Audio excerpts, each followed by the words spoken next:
O presidente do TSE, Alexandre de Moraes, marcou para o dia 22 de junho o julgamento da ação impetrada pelo PDT, que pode tornar o ex-presidente da República, Jair Messias Bolsonaro, inelegível. Ministros do TSE vinham pressionando o presidente do tribunal para incluir em análise a ação do PDT, que pede a decretação da inelegibilidade de Bolsonaro por abuso de poder político nas eleições do ano passado, antes do recesso judiciário. A ação aborda uma reunião do ex-presidente com embaixadores de mais de 40 países no Palácio do Planalto em junho de 2022. Na ocasião, o então mandatário proferiu uma série de ataques ao processo eleitoral sem apresentar provas. E para trazer pontos sobre a possibilidade de inelegibilidade do ex-presidente Jair Messias Bolsonaro, trouxemos aqui ao meio-dia em Brasília o doutor em Direito Constitucional e Eleitoral, o Wagner Gondim, e a deputada federal Rosana Vale. Tudo bem? Sejam bem-vindos. A deputada Rosana está com dificuldade de entrar, a gente vai tentar aí acessar ela depois. Tudo bem, Wagner? Obrigada. Seja bem-vindo ao meio-dia. Tudo bem, eu que agradeço. A deputada está aqui com a gente. Deputada, tudo bem? Seja bem-vinda ao Meio-Dia em Brasília. Oi, isso. Vocês estão me ouvindo bem? Tudo jóia. O seu áudio está um pouco baixo, deputada. Eu estou te escutando bem baixo. Está me ouvindo bem? Melhorou um pouco. Melhorou. Maravilha. Para começar, vamos começar esse debate aqui explicando. Vou começar com o Wagner Gondim, que ele traz a parte técnica jurídica desse processo, explicando por que esse processo está aí suscitando dúvidas sobre a possibilidade de tornar o ex-presidente Jair Messias Bolsonaro inelegível. Wagner, explica para a gente. Vamos lá, Kiss. Em primeiro lugar, mais uma vez, obrigado pelo convite. É sempre uma honra estar aqui com todos vocês, ainda mais para um debate tão qualificado com a deputada Rosana Vale. Kiss, o processo em si se trata de uma ação de investigação judicial eleitoral, uma AIJ, que é uma medida prevista pela Lei Complementar 64 de 90, então é um instrumento processual que está previsto na legislação e que tem como objetivo impugnar candidaturas ou candidatos que de alguma forma burlaram o processo eleitoral democrático. A ação de investigação judicial eleitoral ela pode ser ajuizada basicamente em 4 hipóteses que estão previstas na própria legislação, lá no artigo 22 da Lei Complementar 64 de 90. Então, essa ação pode ser ajuizada quando o candidato ou o detentor de um mandato político abusa do poder político, quando ele abusa da autoridade, quando ele se utiliza indevidamente dos meios de comunicação ou quando ele faz o uso do abuso do poder econômico. Nessa ação em específico, o PDT ele alega que o Bolsonaro teria incorrido em 2 das violações previstas por esse artigo 22, que seria o abuso do poder político e o abuso dos meios de comunicação em função daquela reunião que foi feita em 2022 com os embaixadores e que o presidente supostamente teria propagado aí desinformação contra o processo eleitoral democrático e dito que as urnas eletrônicas elas poderiam ser fraudadas. Então, isso gerou essa ação pelo Partido dos Trabalhadores, pedindo a inelegibilidade do Bolsonaro, que é uma previsão da lei, e nesse aspecto já houve, inclusive, manifestação do Ministério Público, o procurador, o vice-procurador-geral Paulo Gonet, já se manifestou favorável à ação. Então, o prognóstico, pelo menos inicialmente, é que existe uma tendência a se concluir pela inelegibilidade do ex-presidente Jair Bolsonaro. Deputada Rosana Vale, como é que o PL tem avaliado essa ação que tramita no âmbito do TSE e como é que vocês estão se preparando para tudo isso? Olha, Kiss, eu vi as explicações Wagner da parte jurídica, não tem o que se dizer, prerrogativa realmente que pode acontecer com o presidente Bolsonaro. Eu só lamento e acho que a força política dele, a tendência é só aumentar. A população, metade da população brasileira queria vê-lo reeleito. Então o Brasil está rachado, polarizado, isso não faz bem para o nosso país. E eu tenho certeza que o capital político dele só tende a aumentar com isso, Quem a ele apoiar em 2026 ganha mais força ainda. A gente vê até a data marcada do julgamento, dia 22, ou seja, percebe-se claramente a tentativa ousada de ir buscar, fazer uma caça às bruxas realmente, e encontrar pontos. São 16, acho que são 16 processos que ele responde, e nós estamos acompanhando, né? Todo o PL está acompanhando atentamente, mas em paralelo nós estamos também ampliando a nossa força política. Eu sou presidente hoje do PL Mulher no estado de São Paulo, estamos atraindo mais mulheres para a política, estamos conseguindo esse engajamento, aonde eu peguei semana passada avião com o ex-presidente Bolsonaro, 80% do avião parou, tirou foto com ele, crianças, famílias, então a gente percebe na sociedade essa indignação com tudo que está acontecendo, isso fica nítido, e acredito sinceramente que a força política dele vai aumentar se ele se tornar inelegível. Perfeito, deputada. Eu devolvo a palavra para o Wagner Gundinho. O Wagner está trazendo, obviamente, os aspectos mais jurídicos dessa questão. Certo. A deputada Rosana Vale, os aspectos mais políticos, especialmente porque a deputada é do PL, então ela vai trazer aí a visão do partido e também dos aliados do ex-presidente Jair Messias Bolsonaro sobre essa questão. Agora, Wagner, há indícios, há provas suficientes que configuram que Bolsonaro cometeu abuso de poder político?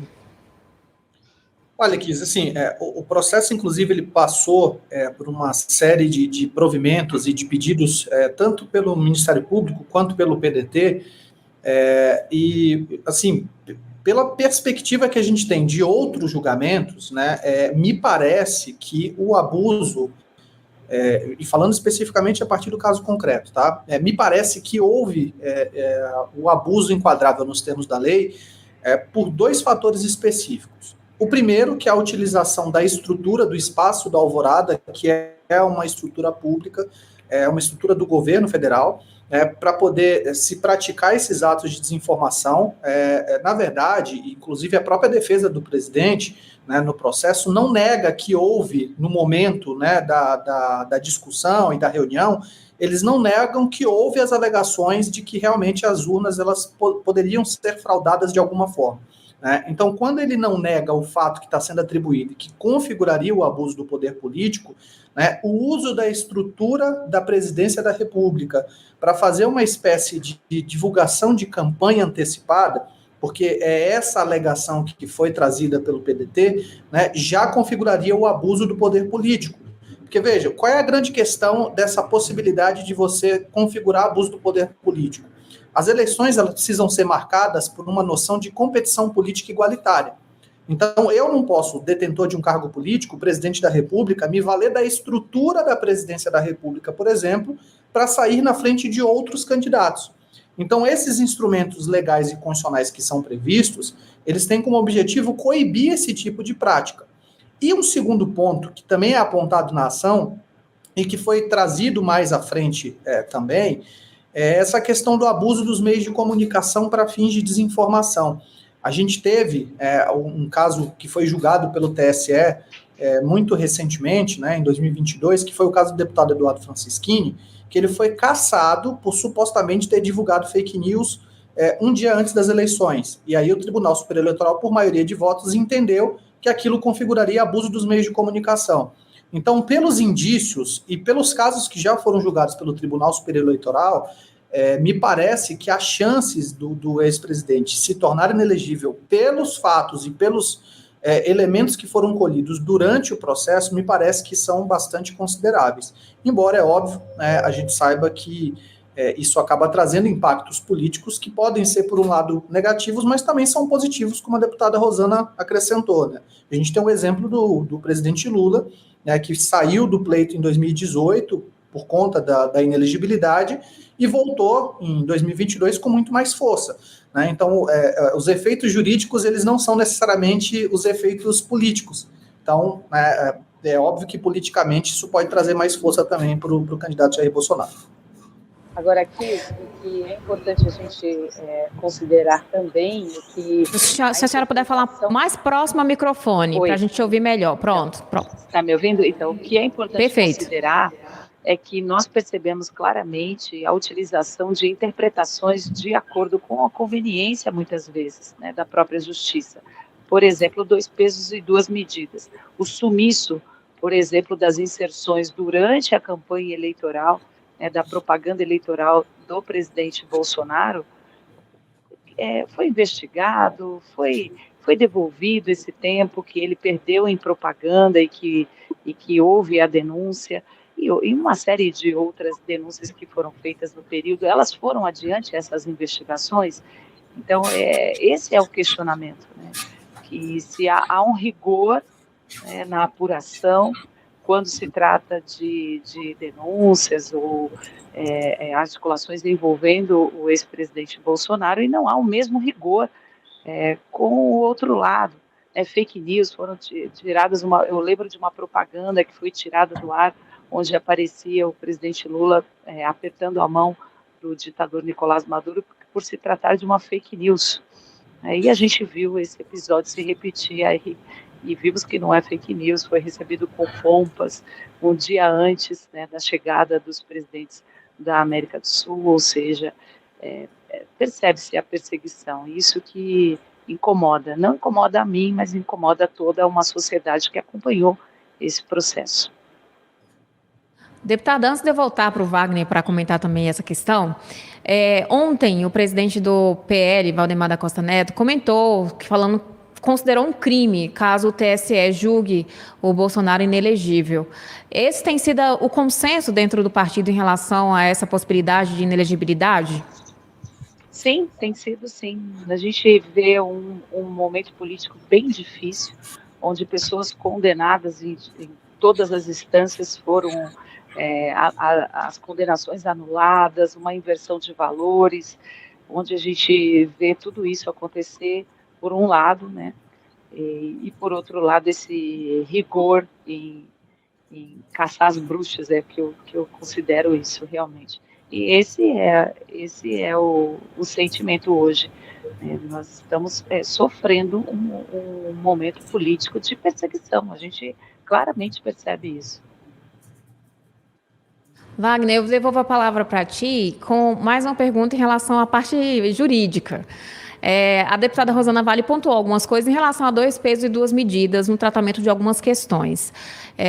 Especialmente que algumas ações foram movidas pelo PL durante as eleições, condenando aí o uso da propaganda eleitoral, já que havia uma desvantagem, segundo o partido, no uso, beneficiando o Partido dos Trabalhadores e a campanha do Lula.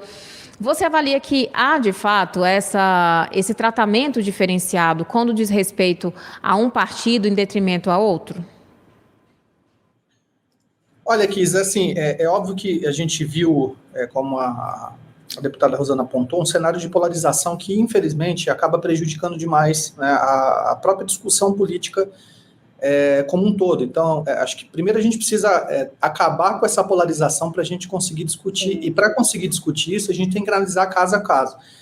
Eu entendo que, óbvio, quando a gente fala de aspectos políticos, tem muitos pontos que a gente consiga discutir, mas até pegando o gancho de uma fala da deputada, né, sobre a questão das inserções do PL, esse caso foi julgado pelo TSE e a ação foi indeferida exclusivamente porque se comprovou no curso do processo de que foi o próprio partido que não entregou as mídias, né?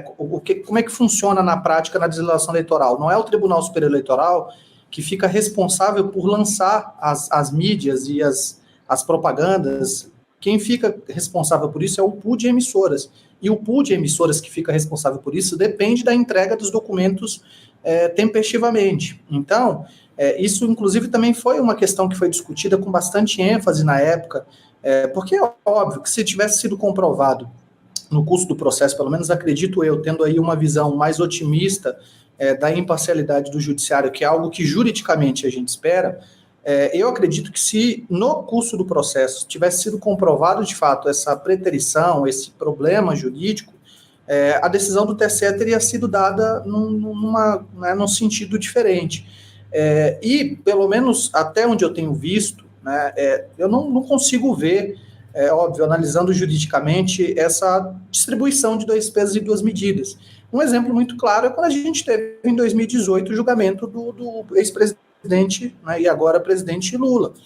Ele teve o reconhecimento da inelegibilidade, ele foi afastado do processo eleitoral, inclusive, na época, o TSE impediu que a propaganda partidária dele fosse divulgada o que, inclusive, pela legislação ele poderia fazer, né, porque o candidato subjúdice ele tem o direito de praticar todos os atos de campanha, mas por uma questão até de você manter a integridade do processo eleitoral, o TSE foi lá, se adiantou e falou, não, você não vai concorrer, o seu nome precisa ser retirado e o PT precisa substituir o candidato. Então, a gente percebeu no curso do processo eleitoral decisões que foram favoráveis ao PT, mas que também foram contrárias ao PT. Decisões que foram contra propagandas utilizadas indevidamente, por exemplo, contra o ex-presidente Jair Messias Bolsonaro, e que foram afastadas pela Justiça Eleitoral quando comprovado o abuso.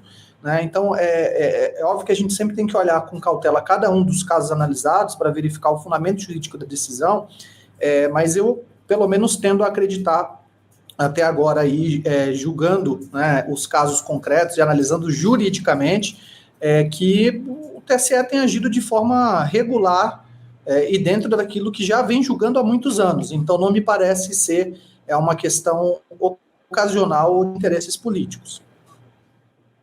Eu concordo com o doutor Wagner a respeito dessa polarização que é ruim. Todos perdem com isso. Temos a serem tratadas em Brasília, pautas das reformas, e isso acaba ficando no segundo plano, infelizmente, por conta dessa rivalidade. Rivalidade que eu não esperava que fosse adotada pelo presidente da República, o presidente Lula, que, pelo que a gente observa nesses primeiros 100 dias de governo, são 100 dias que ele tem demonstrado uma vingança, não uma vitória, né? O ver não da vitória, mas de vingança, né? Sempre nas falas. Isso colabora para a polarização, para o acirramento das discussões. Você mostrou que os debates aí nas CPIs, muito raivosos também, porque quem dá o tom é quem assume o comando do nosso país. Infelizmente, em 2018, confesso que eu não sou de extremos, nem de direita, nem de esquerda, entrei para colaborar com o meu país, mas estou sentindo, assim, esse peso muito grande dessa polarização. Eu gostaria realmente que a gente votasse as pautas que são importantes para o Brasil. E esquece a eleição, o presidente Bolsonaro não é mais o presidente, não foi reeleito, nós temos que olhar para frente, desejar o melhor para o nosso país, e nas falas do próprio presidente do PL, Valdemar Costa Neto, ele tem falado isso. Diferente do que aconteceu há 4 anos do governo Bolsonaro, fazia uma oposição pela oposição, deixamos de votar pautas importantes pela obstrução, pelo ser contra por ser contra. Essa não é uma atitude dos deputados que eu percebo no PL, querem votar o que é melhor para o país. Se tiverem pautas boas, as reformas, queremos votar a reforma tributária, mas o Brasil parou, está empacado, e quem tem que dar o tom dessa conduta de vamos pacificar o nosso país? 58 milhões de brasileiros não queriam que o presidente Lula tivesse sido reeleito. Como trazer essas pessoas para que a gente olhe para frente, esqueça essa rivalidade? Aí está a grande discussão que deve nortear a Câmara. Quando a gente vê atitudes assim, marcando o dia da audiência para o dia 22, a gente percebe uma atitude ali provocativa, ousada, que não deve ser. O Brasil precisa caminhar, e isso eu concordo plenamente. Deputada, antes da gente encerrar esse nosso debate, que está um debate a altíssimo nível aqui, trazendo duas visões distintas, porém, uma jurídica mais técnica e a deputada trazendo uma visão mais política da questão. Já se ventila dentro do partido uma possibilidade, talvez, um segundo nome para as próximas eleições, caso o ex-presidente se torne inelegível? Olha, é muito cedo ainda para a gente poder ter uma posição, mas o que tem sido divulgado na imprensa tem grandes nomes. Eu sou do estado de São Paulo, aqui nós temos o governador Tarcísio de Freitas, que está fazendo um excelente trabalho como governador, agregando todo o estado, cuidando dos paulistas, tomando decisões importantes. Tem outros estados também, novas lideranças, e a gente aposta nessa renovação também. Isso é importante para o nosso país, né? Novas mentes com boas ideias, para que o nosso país siga para o bem dos nossos moradores, para o bem dos brasileiros. Pela gentileza, pelo esclarecimento aí. De fato, essa questão da polarização a gente está acompanhando aqui. Eu vou até destacar de novo, a gente acabou de acompanhar e ainda acontece nesse momento a CPMI dos atos do dia 8 de janeiro, que tem sido cercado também por um cenário de polarização. A gente está acompanhando que a sociedade, de um lado, espera extratos, espera resultados, né? E do outro, essa polarização e essa vontade de ganhar atenção, chamar a mídia para si por meio de discursos controversos, tem ganhado, infelizmente, a atenção dessa CPMI e até em momentos inusitados, a gente tem visto, né? Logo no começo do programa, a gente acompanhou aí uma vinheta de abertura com diversos trechos de parlamentares que tentam ganhar e tentam chamar a atenção de um jeito negativo, né? Eu acho que o papel dos parlamentares, a deputada Rosana Vale está aí trazendo pontos interessantes sobre essa questão da inelegibilidade, sobre outros pontos também, de um jeito técnico, político, coerente, mas a gente sabe que alguns parlamentares têm chamado a atenção de um jeito que parte mais para o humor do que para a seriedade dos trabalhos políticos, né, deputada? Então, a gente espera honestamente que esses parlamentares entreguem isso, entreguem resultados cada vez mais concretos para a sociedade. Deputada Rosana Vale, obrigada pela gentileza. Wagner Gondim, obrigada pela gentileza de vir ao Meio Dia em Brasília. As portas do Meio Dia estão abertas sempre que vocês quiserem trazer novos temas, novos debates. Até a próxima. Até, obrigada, Kis, e sucesso para você aí na sua nova jornada. Obrigada, deputada, eu agradeço. Até a próxima.